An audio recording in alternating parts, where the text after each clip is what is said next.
안 기자, 정치부 이세진 기자 나와 있습니다. 90분 동안 뭘 했다고 합니까?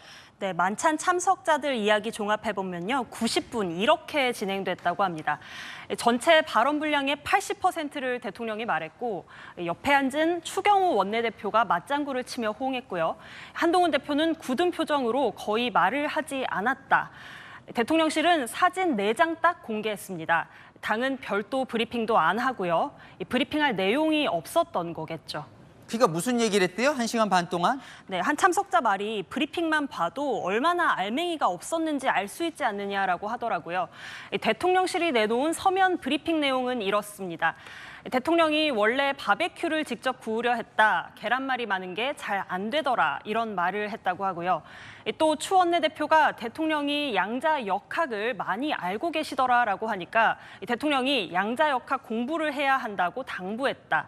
그리고 또 산책 자리에서는 대통령이 국회에서 여야 축구 대회는 어디서 하느냐고 물었다는데 정작 국민들이 궁금해하는 의정 갈등 해소 방안이나 연금 개혁 같은 이슈는 브리핑 내용에 없었습니다.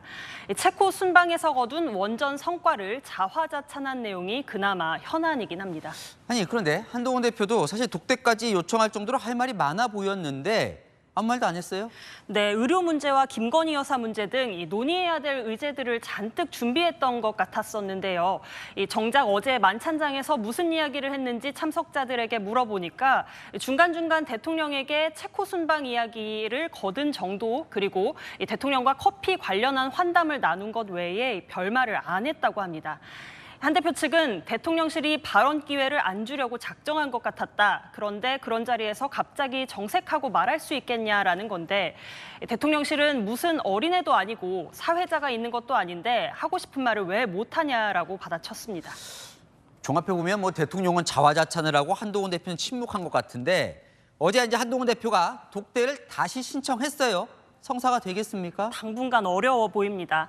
한 대표는 어제 독대 요청하면서 언론에 그 사실을 알리겠다고 했는데요. 한 대통령실의 관계자는 그럴 일이 있으면 야당을 공격하라고 비꼬더라고요. 이렇게 감정 싸움만 계속 하는 겁니까? 보수층 내부에서도 우려가 쏟아지는 상황입니다. 유승민 전 의원 SNS에 배 가라앉고 다 망해봐야 정신 차리겠느냐라고 썼고요.